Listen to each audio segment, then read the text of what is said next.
you guys haven't heard, Ramadan Mubarak. It's today. But anyways, yeah, so Ramadan Mubarak, everyone. May Allah accept the good deeds that we do. May He accept our fasting and du'as and strengthen our brotherhood and sisterhood during this month. And inshallah, we grow stronger in iman and become closer to Allah subhanahu wa ta'ala after this month is over. So I just want to go quickly through some advice.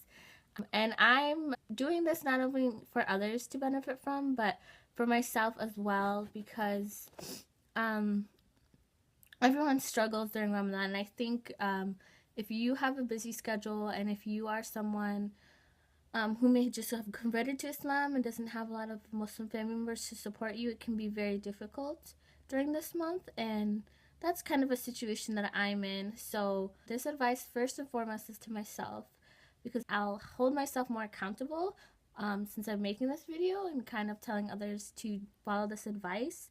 It will make me more prone to follow the advice myself, inshallah. So advice number uno, let's see. Intention is everything. So even though we already are going to make the intention to fast the whole of Ramadan, the whole of 30 days, renewing your intention every night before Fajr, when we stop eating, it'll help you realize that, you know, you're fasting for a purpose. It's not just you starving yourself for 30 days. You're doing it for the sake of Allah. Or numero dos is pray, and make tons of dua. If you aren't accustomed to these habits or have people around you that do these normally, it's not going to be something that comes easy to you.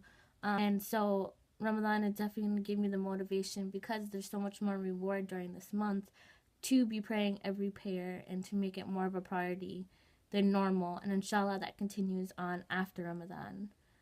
And numero tres, sticking to your regular scheduled program.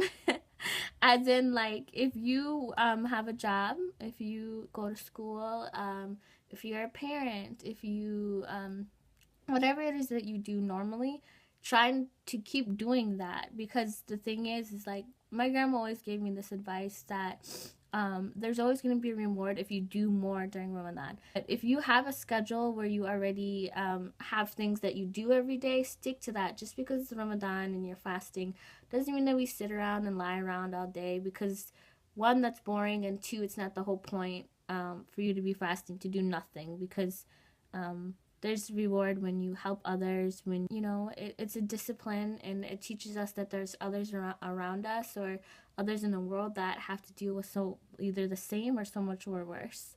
So Allah will make it easy for you, inshallah. And then I think cuatro. So reading or listening to Quran, more good deeds. This is something I am bad at. Hence why it's a goal of mine. There's going to be more of a motivation, because, you know, there's more reward for everything that you do, especially reading Quran. And even if I don't, like, a lot of people have goals where they've actually finished the Quran, like, but I'm not developed enough in my Arabic reading and my knowledge to be finishing the whole Quran. But even if I can listen to it, or even if I read it in English or something like that, anything that you can do that, you know, because this whole month is actually about Quran, and this is the words of, you know, Allah subhanahu wa ta'ala. So we should be making it priority to be looking at it and reading it and making it, integrating it more into your life than you already do. My last one is you. Take care of you and take care of your health. Make sure, inshallah, to eat suhoor, and suhoor would be the meal right before Fajr. So we'll, you know, break our fast after the Maghrib prayer, and there's a Tarawih prayer that some people go to. It's a long prayer throughout the night. Inshallah, if you can attend, definitely do. If you're able to, do as much as you can. And I know for me, I've always struggled with, when I break my fast, sometimes I overeat. And that's not a good thing, because the whole point of this month is not for us to be pigging ourselves out every time we break our fast. So eat in moderation and eat light foods, like, fruit and oatmeal and things like that. Again, this is advice to myself first. But ultimately, you shouldn't have to go too much out of your way to, like, you do what you normally do when it's not Ramadan, but also do more spiritual things to make you become closer to Allah, so that you can get more reward, and that when Ramadan is over, you'll be so used to doing these spiritual things that it becomes a normal part of your life. And again, this is advice to myself. If you're determined and if you're doing something for the sake of Allah, He will make it in turn easy for you. So may Allah make it easy for all of us. Don't forget those people in your life that don't have as much Muslim family support or Muslim friends, people who just reverted to Islam, people in the world that don't have food for unbreaking their fast. So remember them in your du'as. If you can invite people over for iftar, do so. Thank you for tuning in.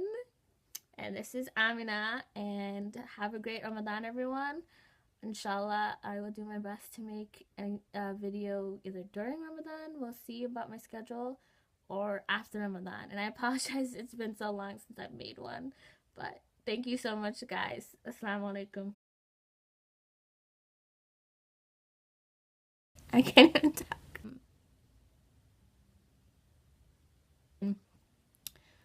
Advices is not a word. Before